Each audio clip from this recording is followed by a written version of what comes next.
We're back with our sister Roxanne Myers. Roxanne, good afternoon. Can you hear me?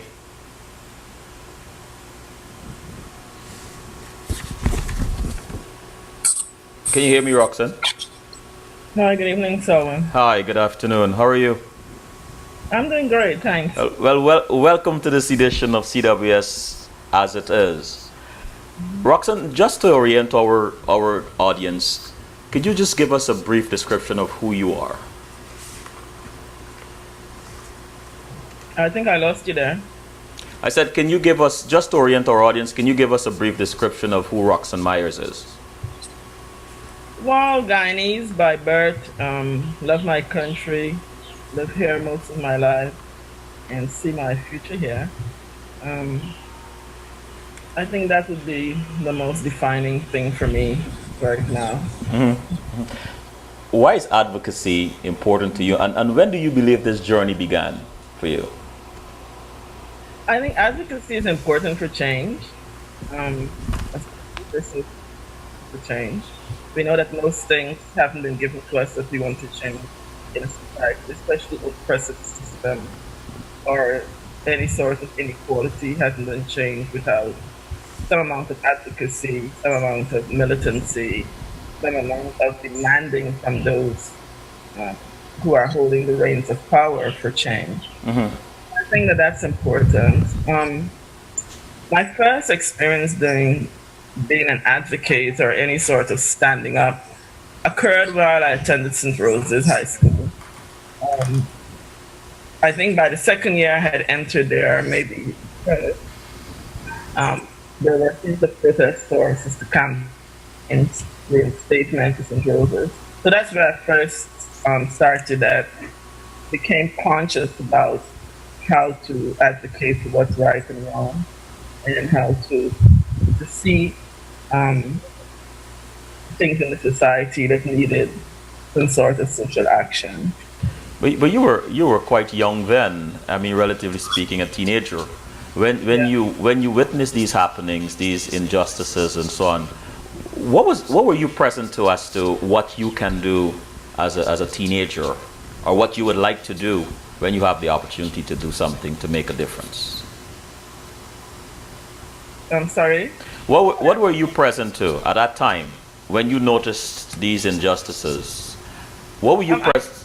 yeah. Okay. So the question I was asking, you were quite young at the time Right. when you noticed some of these injustices. What were you present to at that time as to what a teenager could do to make a difference, or what plans you might have had then that you would want to do when you were in a position, perhaps older, to make a difference? Yeah. I think what at that time I was very aware of my privilege because that was the time in Ghana where many people didn't have a lot, and my family was pretty decently um, in the society. We can afford many things that average people couldn't afford it. So I was very aware of my privilege. And then not all of my family had the same privilege that we had. So my parents, I think, did a very good job at making us understand, the differences and the disparities in life and how we could use our own kindness, if you will, to change those disparities. Tell us about your connection with victims of domestic abuse in Guyana.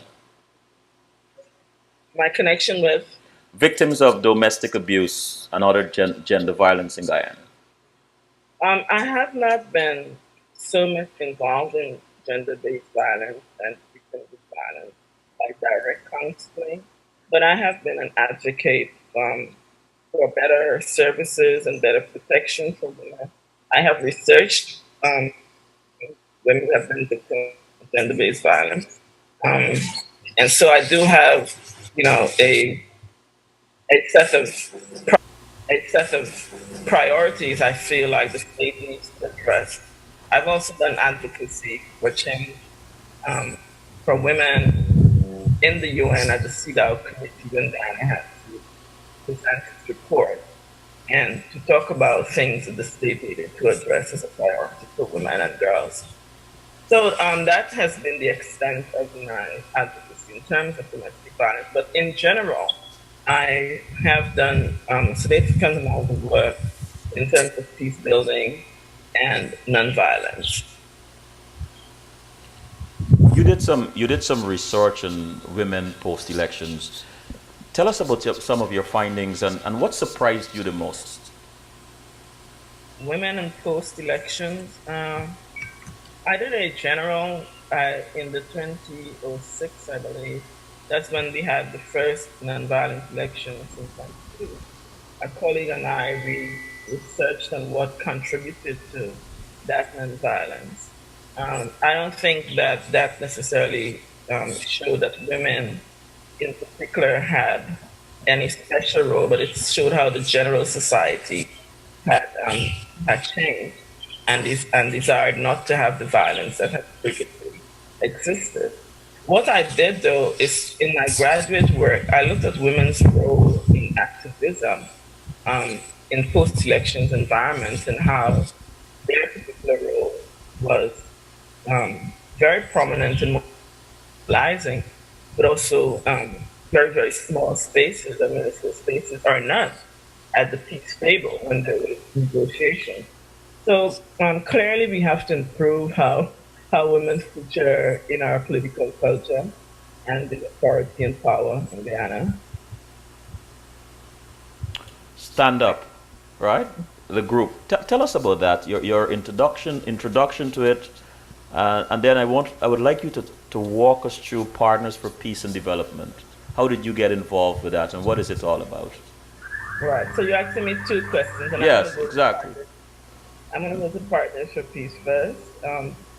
So Partners for Peace came about because I returned to Ghana in 2006 after fellowship in the US, and I wanted to really have an impact and to create change from the grassroots level.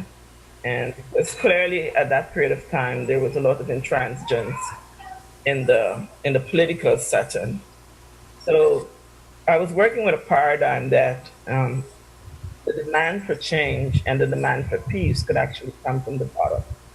But there are a lot of people at that around that time, a lot of NGOs that were working in promoting nonviolent action and building peace and social cohesion and working in different spheres, mostly with youth and with women and with local governments. So a number of colleagues and I, we decided that our best fit, because we had some experience from academia and with social groups, we thought that our best fit is to do research on nonviolence and peace building. And we were particularly interested in studying and understanding the communities of Buxton and Annandale. And so we started with that.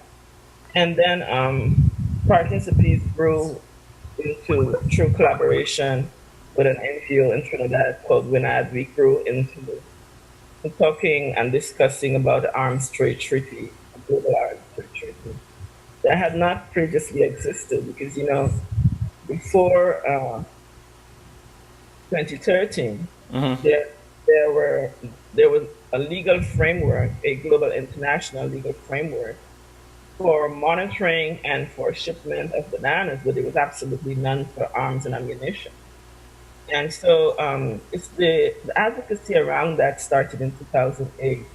The group of NGOs and some friendly states in a small room in the United Nations talking about the need and wish to see a treaty. And so that there were years of advocacy before it was actually um, approved and signed by states in the UN. And then Guyana became one of the first countries to ratify that treaty. So that the next stage for that would be making our local laws consistent, trying to get guns and ammunition from off the streets, and at least not as accessible as they are right now. Because for now you can purchase or buy, I suppose, any kind of weapon if you want. So the CARICOM and Caribbean countries were very cognizant of how the proliferation of small arms and light weapons were affecting the region, not because we were importing or exporting, but we were feeling the brunt of it in terms of the high levels of murders and gun robberies that we've been seeing. So, yeah, so the CARICOM states within the UN negotiated for that treaty as one unit. And now Trinidad and Tobago is now bidding for Secretariat to continue ongoing monitoring for that treaty to make it real, not just the laws, but actually something gets done about it. Roxanne, I noticed sometimes your voice is going in and out. Do you have an external mic? Is that what you're using? No, I don't have an external mic. No, no, I thought that's perhaps what you were using. Okay. And who? Hear an ice cream truck passing. Sorry? Can you hear an ice cream truck passing? Yeah, I did. I thought it was over here in New York.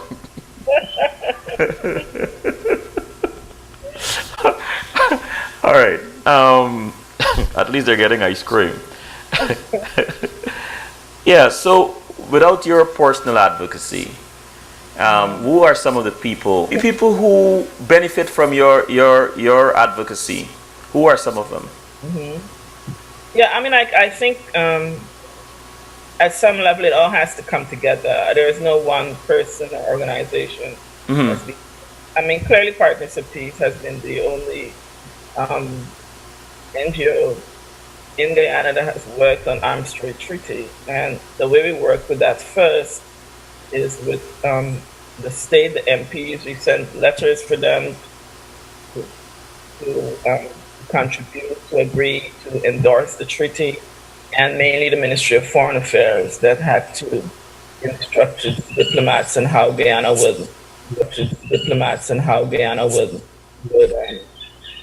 would endorse or support the treaty.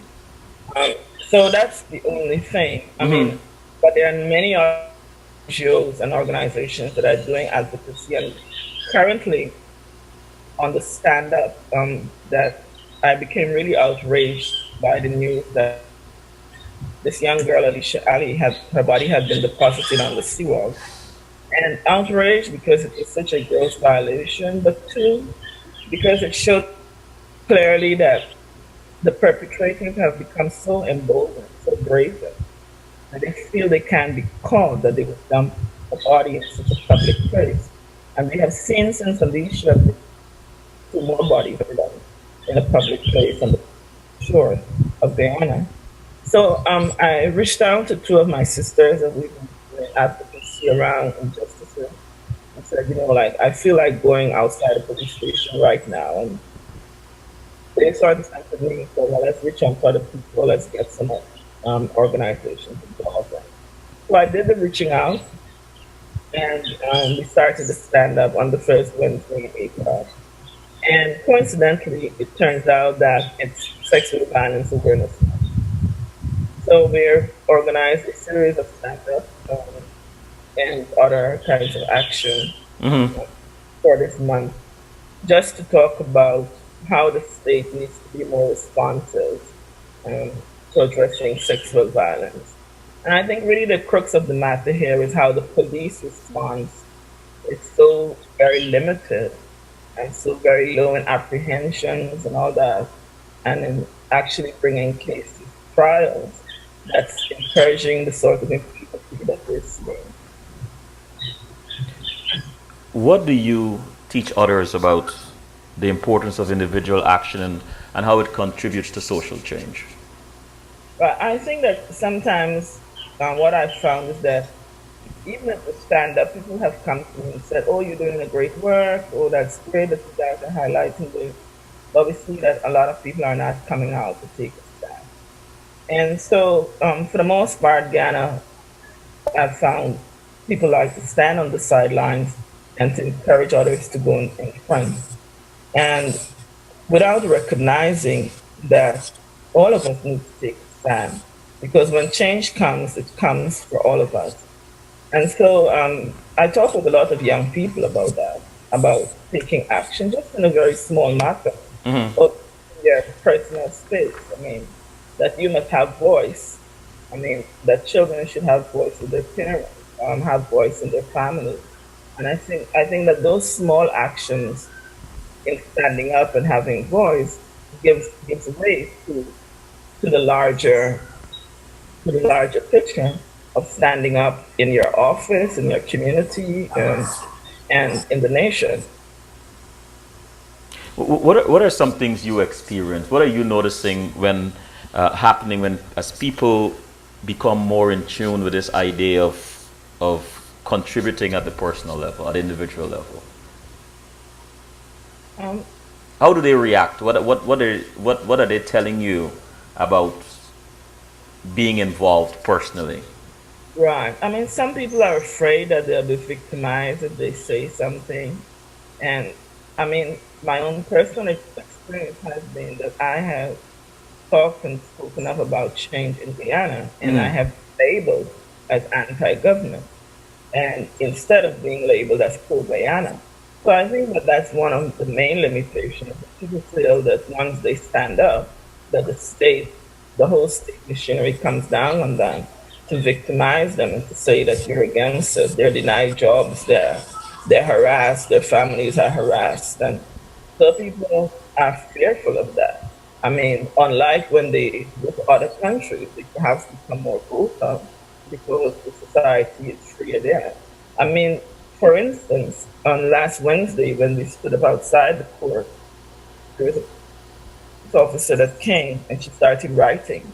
And so I asked her, even though I knew, what is it you're writing? She said she's writing the the um, the narrative on the placard. She was taking the notes of what they were saying.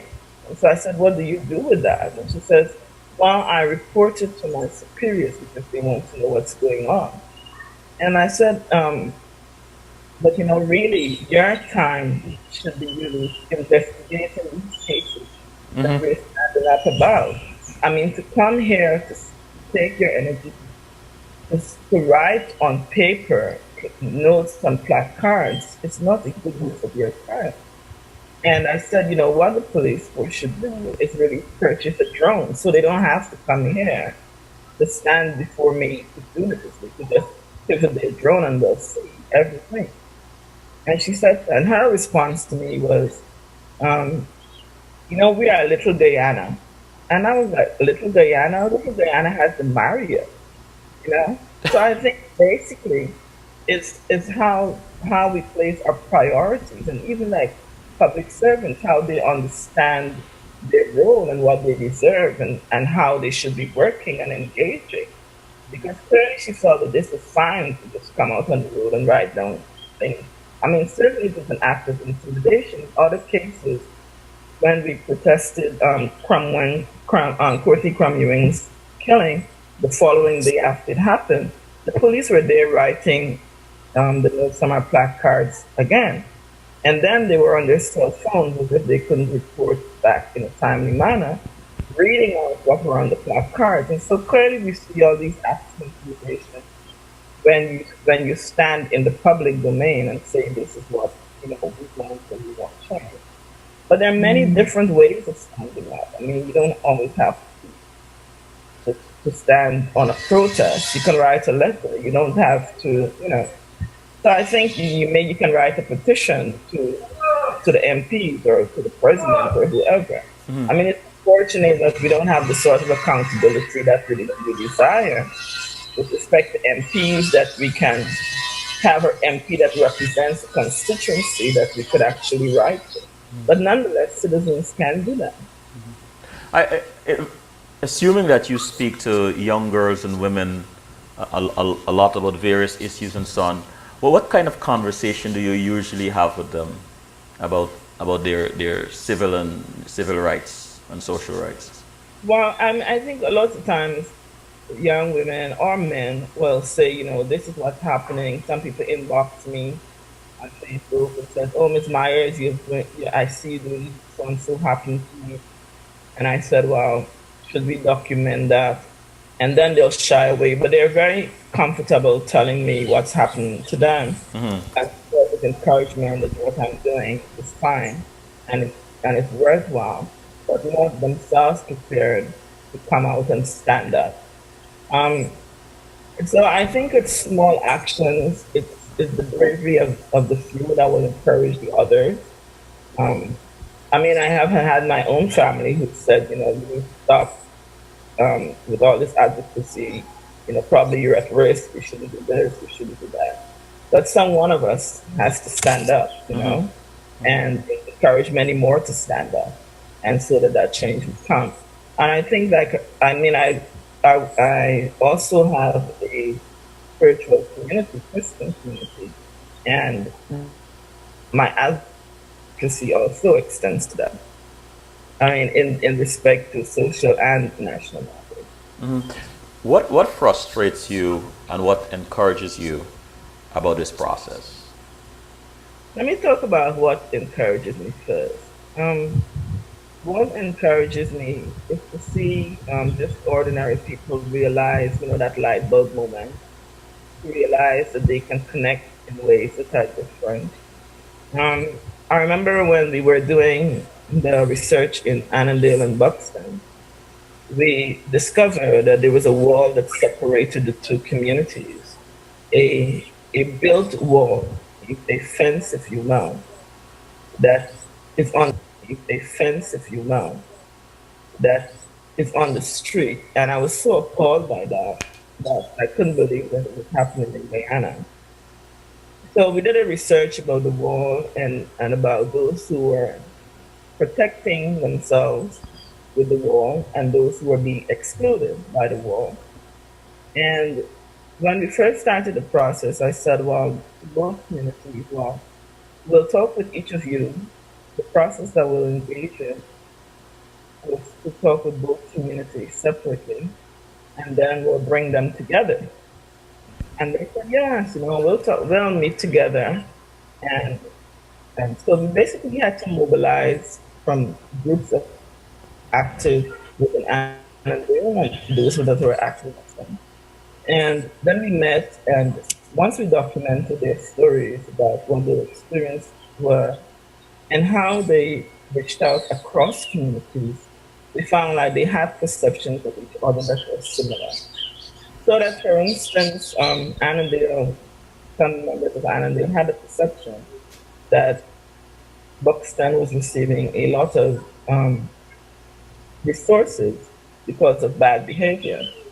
And similarly, and Buxton was feeling that Annandale was receiving more resources for development efforts um, because they were a constituency favorable to the administration. When in truth and in fact, both constituencies were deprived. Both constituencies had levels of underdevelopment that were not acceptable. So time came to bring them together to see their different stories and how that match up. And then we got the pushback. He said, oh, one thing she said, oh no, I don't want to go over there by their school. The other one says, oh, I don't want to go over there to that community center. So we basically said, yes, so we'll meet you halfway, we'll have a neutral place. And we found a neutral place outside of the community. And what was one of the most inspiring things about that particular encounter was that there were two community leaders who have been working in the community for more than 50 years. And just a trench, or a canal, as you might say, separates them. And they had never met each other. And for the first time, they met and they talked and exchanged. Um, it was an idea. And so that was really an inspiration to do that kind of work where people, when the barriers come down, I mean, they're not fully down, but at least you humanize others. It's not what you were told about them, but it's what you experience for yourself. And how do you divide yourself? How do you decide which cause you are going to protest for? With all that is happening in Guyana, with all the inboxes and all the requests that you are getting for support, how do you do this, Roxanne? I think like it has to personally move me. I mean, like for the issue of the sexual violence, definitely has a personal story. that my aunt, who was 89 years old, was murdered and sexually violated in 2013.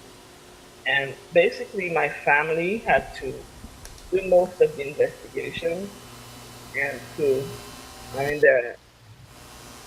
they're licensed, so they basically went around the village, checking people's stories, taking people to the station because the police force was not um, as quick to doing that. They took them to the station, and so the police took 9 DNA samples, and that's the only thing they're saying that they can use to take the case forward. And so the 9 DNA samples came from nine um, men that my cousins took to the station. So, like, we deserve better services than that. Can't be families doing investigations to have that. So, and and we don't have as yet the results of the DNA sampling. So once I saw that there were other elderly women experiencing this similar violation, it really felt like I needed to come out and to take a stand on that. And as I said that, the whole story with this young girl, Alicia, really motivated me to. So I think at some level I feel a personal motivation. And then, because you have to connect, it gives you the passion, the connection, something about it must resonate with you. And then you think of your own self as a woman. I mean, that the possibility of this violation, that you don't have the safety and the security to walk in the streets at night, I mean, even though it's not a practice of mine, but, the whole fact that you could be in danger is something that motivates you into action. In the chat room, Carl said, "Hello, Roxanne. Why do you fight for women empowerment and rights?" Why do I fight? Fight. I think and my socialization again.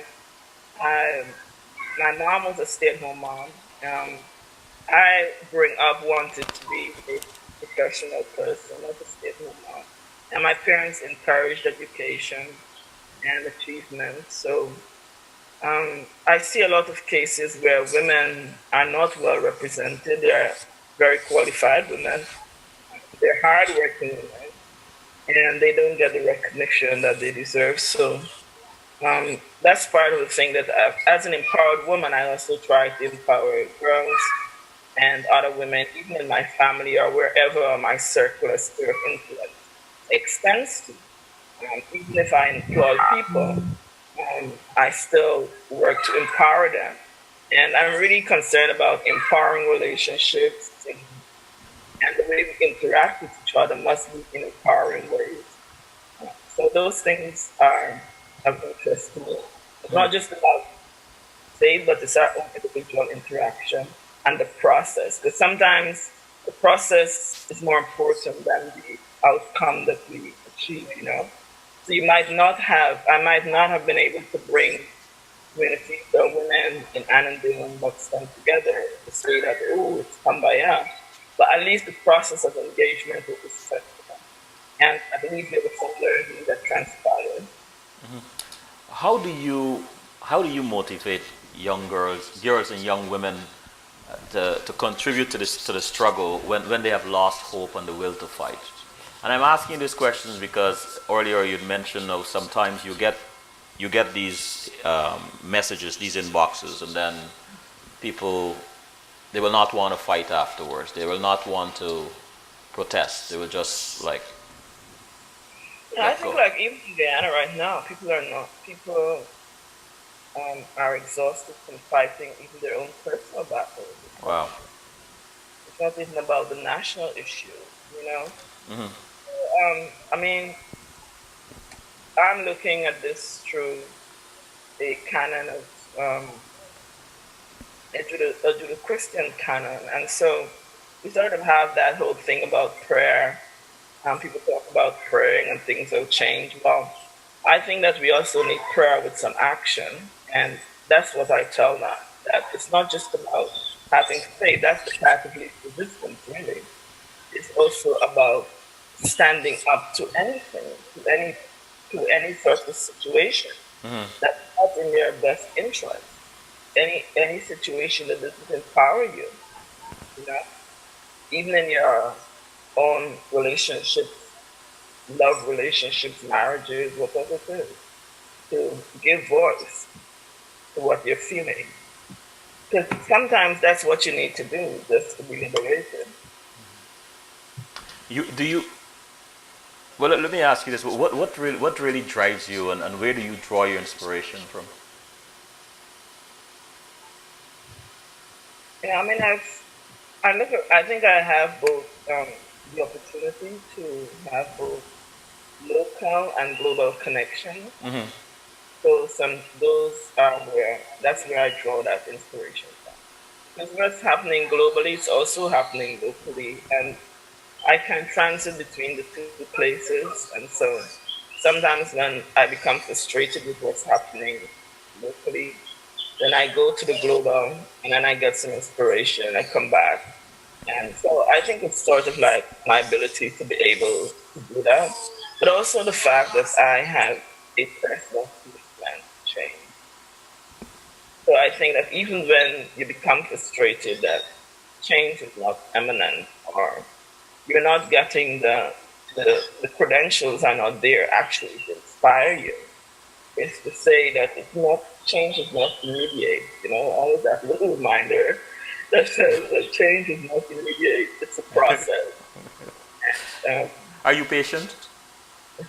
actually, I'm not. It's actually my least virtue. You the, I'm rather impatient. any advocacy success story that that makes you feel proud? You broke up there. I I didn't broke hear up. you. I'm sorry. Any advocacy success story? Okay. I'd like to. I think that one of the biggest success stories was the Global Arms Trade Treaty. In 2013? That was one of the big things because we started that since 2008. And we had big players, big countries that are exporters and all that had an interest, and still we were able to global civil society really push forward and advance on what we wanted to see in the treaty, and that we got that in the end. Even though there were some limitations, there were some clauses that could be improved, that we have a global regime. Um, in terms of local advocacy, I don't think I have any successful, immediately successful local advocacy Uh huh. story, but I do have stories that are still continuing. So my church community is in Sophia, and there's an NGO that's attached to it that we do work with girls and women, and I've been engaged in that process for some time. So, and we've seen where we've had successes from girls that we invested in their education and women that we invested in to help them advance economically. And so it's just to say that from the level of being to support programs that result in change for people, that those people have better lives now. I first invested in a literacy program by 2003 or something like that. And the woman that had been in the program, who one of the first clients, she now has a daughter who has graduated from school with more than 10 subjects. So we see that what we do also has that intergenerational effect and success. That's really important to know. In the chat room, Don AG asked, do you protest or encourage others to do so? I guess you've answered that question before. Yeah, I have. And Debros said, Roxanne is such an inspiration, sorry, a fearless, proactive Guyanese woman empowering others. The issue of domestic violence and violence against women must be high on the agenda of the new government. Roxanne, considering how passionate you are about advocacy, what would you say is your personal mission?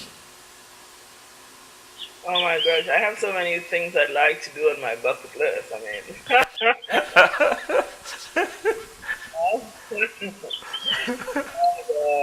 I don't know my personal mission, so that'd be a long list. But I'm definitely connecting with people, with the ordinary person. As I said, I'm very much aware of my privilege Uh huh. and, and how I use that privilege to empower those who are um, less afforded that. I have that sort of consciousness. It always comes up. Uh huh. Um, so yeah, I mean, just once I could change any situation, any place I go, it doesn't matter. Any place that I go where I see that there's inequality occurring, I can rest assured I will find a way to talk about it. And I think if many more of us do that, then things will change. For me, even if I go into a store and I see there's inequality in treatment, and if even if I am being preferred over somebody that perhaps looks less endowed than I am, I would point that out. But in a way that's not disempowering, you know? Hmm. So yeah, it's how we do those things. How we do those things, I think, really, that makes the difference. And you can't always look to. I think I've long come away from the fact that you can't look to the leaders always to do everything. That each of us are involved in that change. So some of us say, "I want, a government that will change everything." We have to change. We have to change the way we do things, the way we interact with the system. And at a personal level, what are you hoping for out of this May 11th elections? Do I know? Do I know? Do I know that question? That is, I would like for the Guyanese people to enjoy a period of real peace, real equality, because there's been so much inequalities in this country that those things need to be addressed. The issues of justice, we just need to we sort of like probably need a whole reform in our justice system, and from the police to the courts.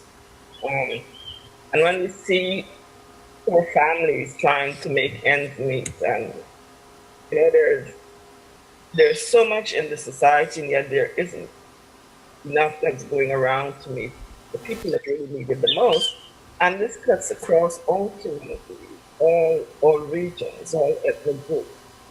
It's not any one group that's privileged. What it is, it's a cabal that's privileged, Hmm. that enjoys the, the resources of the country.